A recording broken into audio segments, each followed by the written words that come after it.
All right, the NCAA has come out and acted in 72 hours? Because they're not doing anything on a Sunday. Let's be pretty fair and call a spade as to what's going on. But the NCAA has come out and acted upon the Lanning situation from Saturday night. Let's talk about that. Let's talk about the NCAA's incompetence. Let's maybe talk about where the NCAA is completely failing and what's going on their end of things. But I want to give you my take on the Lanning situation, the legal cheating that maybe we'll call it, which happens all the time in sports. You see guys intentionally break the rules all the time to benefit them, not only in football, but in basketball, baseball, other situations as well. They do this to break the rules so that they can then help their team. It's not just a football thing, but I do think it's a bunch of crap what's going on in the NCAA right now. And the NCAA is an organization that is pretty powerless in many ways, and so they crack down on situations that they can because they don't like the idea of anyone but themselves having the power. I like Lane Kiffin a lot. I actually like Dan Lanning a lot. I actually probably like Lane Kiffin more for social media than I even do Dan Lanning. I think Lanning's a great coach, and he's certainly one of the best in college football right now. But I have a little bit of an issue with this. Lanning's clip, though, what he said in a press conference that when he was asked about this directly was absolute gold. Take a look at that.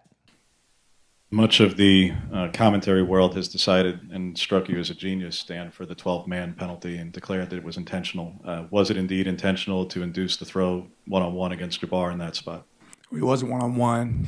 We actually had a safety on top. So there was so it's called dog. It's when you play, but he wasn't in extremely tight coverage, but he was in dog coverage where he had safety on top of him. And there was a timeout before that. We spent an inordinate amount of time on situations. There's some situations that don't show up very often in college football, but this is one that obviously was something that we had worked on. So you could see the result. This is probably the biggest issue that the NCAA has. They don't actually care about doing what's right. They don't actually care about player safety. They don't actually care about the kids that are in college. They don't care about any of that. They don't like when they get embarrassed. They don't like when other people have power. They don't like when other people have power and then kind of make a mockery of it like Lanning did in the press conference when he was asked about it directly. And that's why so swiftly we got a change on it. Lane Kiffin has been pulling his crap with the fake injuries for years since he got to Ole Miss. And you've even got prominent people like Nick Saban coming out on game day and talking about how wrong it is what Lane is doing. And the NCAA has remained silent. They haven't done a thing about that. The cheating that Lane is doing with the fake injuries, which it's not always just been Lane. He's just certainly the king of it. The portal king is now the fake injury king. The social media king is now the fake injury king. But they don't care about that because they're so scared. They're so, I don't know if it's politically woke, what, I don't know. But they're so scared to say, oh, the player might be faking an injury when it's so obvious. And I don't really care what your remedies for fixing that are. I don't care. You want to make the kids sit out a whole play or a whole series or whatever. That's fine. I don't really care. But for them to act so swiftly on Lanning and do nothing about Lane is just total crap. We had Sports Talk Jay on, and we asked him about it at the end of a recent interview. I'll play that in a moment, too. Here's why I don't have a problem with the Lanning situation. I think that when you're thinking about using the rules to your advantage, people do that all the time. I think when you think about a defensive back in college football that is clearly beat for a long touchdown, what's he do? He pulls the wide receiver down or he trips the wide receiver up because he's beat on the play. He cheats. He breaks the rules. He takes a penalty because he's beat for a touchdown or a long gain. And so he is willing to break the rules and cheat the system so that the offense just gets 15 yards, not a long bomb or a long touchdown. Is that not the same thing? Is putting an extra guy on the field the same thing? That you're cheating the rules, you're bending the rules to help your overall situation? Oh, well, TJ, it's different. It's different because you're knowingly cheating. What about just a few weeks ago when Virginia Tech's coach was asked about putting 2 number 17s on the field on their field goal at the end of the half against Miami? He said, well, if we'd have gotten the penalty, we don't know that we would have made the field goal, so it was worth it to risk it and hope that they would miss it, which ACC refs, of course, they did. And so it was worth it for us to cheat because if we'd gotten the penalty, we'd just gone ahead and kicked it a punt anyway. We wouldn't have tried for the field goal. So it was worth it to us to try and cheat. What about when an offensive lineman is beat and there's a guy, an edge rusher running past him, and you see him pull the guy down by his collar to end up, one, saving his quarterback from a hit, but the offense gets another play out of that instead of losing both the down and the yardage where the quarterback would take the sack? Is that not cheating? Is that not intentionally changing something so that your team is in a better position? Because again, your quarterback didn't take a hit and you didn't lose the down. You get another try at that play. Is that not cheating? Is that not breaking the rules? So Lanning's situation, first of all, he's a genius for understanding and being able to capitalize on it. But second, he's not doing anything different than the DB that pulls down a wide receiver. He's not doing anything different than the offensive lineman who pulls down an edge rusher that's about to whack his quarterback. He's not doing anything different than the guy who commits a horse collar penalty because that's the only way he can tackle the guy. It's worth it to have a horse collar penalty as opposed to a guy scoring a touchdown. So you're telling me that that's not cheating? Those other things aren't cheating? They're a penalty. They're just like a 12th man on the field. And the NCAA acted so swiftly, so quickly. But what have they done about Lane?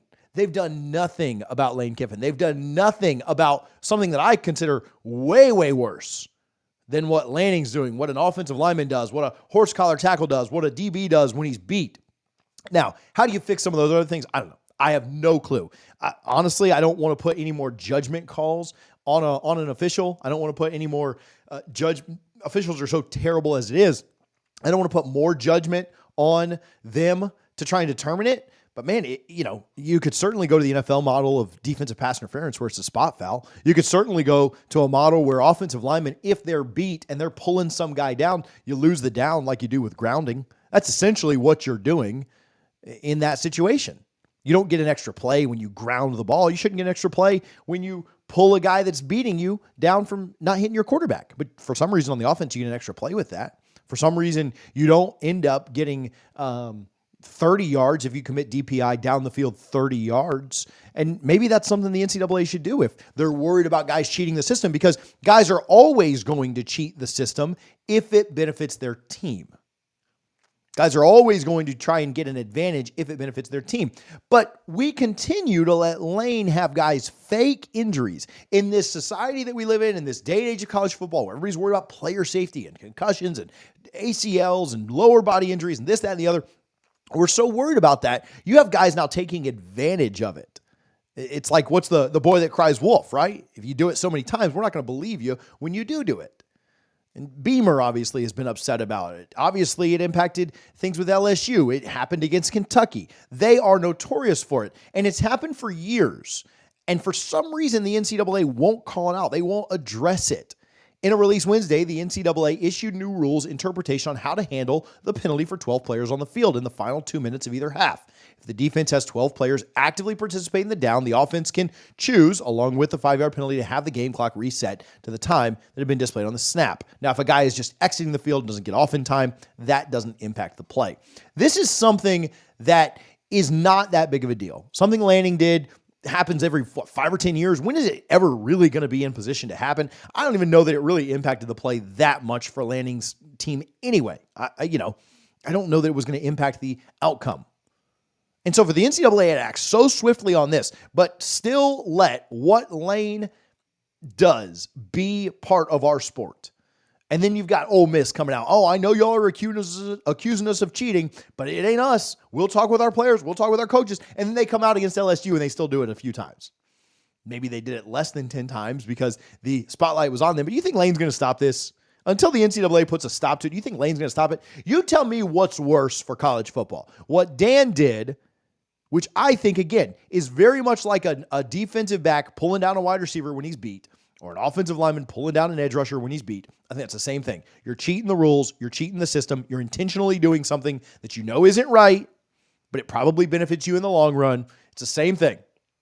It's the same thing to me. If you disagree in the comments, I'd love to hear it. But to correct that so quickly, in 72 hours after the weekend, to correct it so fast and let Lane continue to do what he's doing, the NCAA has to put a stop to it. We had Sports Talk Jay on. I know a lot of you Tennessee fans absolutely love Sports Talk Jay. He's one of the best YouTubers here in college football. He does a phenomenal job. Take all your national guys that do a great job. I love Blake and Joe. I love Pate does a great job. JD does a good job. I love the Crane and Company guys. We've had them on this week. I love all those. Sports Talk Jay is the best because he just lays it out so plain for you. And he gets so fired up. And he said, I don't care if I'm the only one. I will bring a stop to this. I will stop this from happening. I appreciate Jay's passion for it. Go ahead and check that clip out from when he was on earlier this week. I wish he had already played Ole Miss so that we could get some more rants on the you on don't injury want stuff. to play Ole Miss with me. Yeah. Oh my God. They probably have to do a cease and desist on me. They probably will. I'm telling you. Yeah, Lane is just he triggers me big time. First, don't even get me. See. I think while we're doing this, they just had another guy fall down Oh, to get us to slow down on what we're talking about. I'm gonna stop that. You think I'm kidding? I'm gonna put a stop to that. I don't care how long it takes. Every time they do it, I'm gonna be like a duck on a June bug, and I'm gonna keep wearing it out until somebody does something. Nick Saban's talking about it. That's huge. Yeah. Absolutely. No, it is getting more notice. You saw them put a statement out. They did it. They still did it, but they did it less in Baton Rouge this week. So I don't know, man. It's such Bush League. Like it's the worst thing that's going on in our He's sport. been doing it since year one at Ole Miss. He did it again. Everybody's like, "Oh, how dare you throw golf balls and French's mustard at him?" We didn't do it because we were pissed off at him, even though we are. It's because he was cheating. Yeah. Allegedly, my opinion, he was cheating. Yeah, it's so wrong. And it's wrong. It's free timeouts. It's like literally you get 8, 10 more free timeouts. Anytime you want them, you kill the momentum of the other team. It's bullshit. Yeah, no, it is the absolute worst thing going on. With all the complaints about the portal and NIL and everything else, that is the worst thing to me right now in college football. Like it is so bad. Poison. To me, this is all a massive situation, a massive case of the NCAA not needing to do anything, but still feeling like they needed to have some power. And as is typical with the NCAA, they didn't do the right thing, the more correct thing in stopping a gross injustice of our sport, which is happening with Lane Kiffin. They went after the easy target. They went after...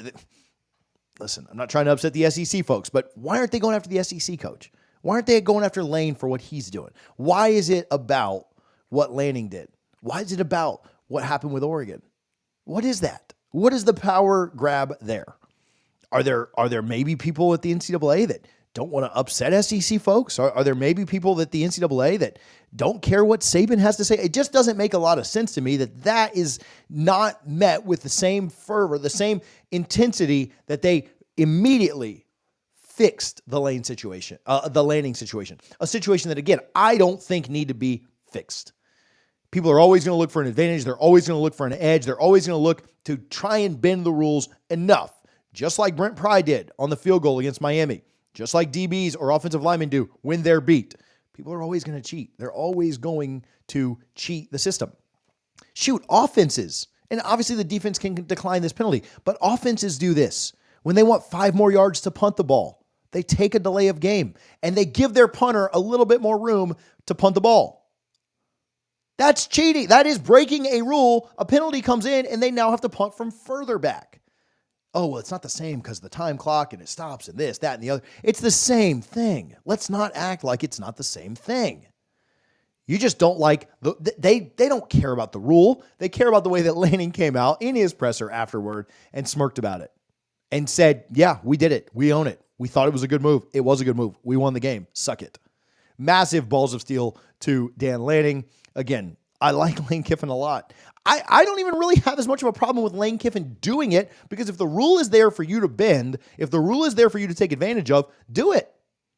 It's like what a guy running for president said. Hey, I know your tax code cheats because I use them. If the rule is there and lets you do it, go for it. If the speed limit says no speed limit here, you're going to drive 65? You're going to do 70? No, you're probably going to push it a little bit. But then don't get mad at the guy that goes 90 when there is no speed limit.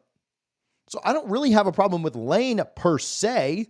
I have a problem with the powers that be, the SEC commissioner, the NCAA commissioner, the rules enforcement, the officials, for not stopping it.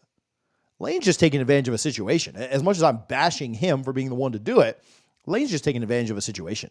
He's not necessarily the one that's wrong here. He is in theory. But the problem is the NCAA for not correcting it after several years of being Ole Miss in doing this. Let me know your thoughts down in the comments. Obviously a rant. Obviously I'm pretty passionate about this. I don't know that I'm as hyped up or as fired up as Sports Talk Jay is about it, but I would like to hear your comments down below. Let me know here on College Football Addiction. Make sure you're subscribed to the channel as we cover all of the major stories in college football if and when we can. We appreciate you guys for hanging out.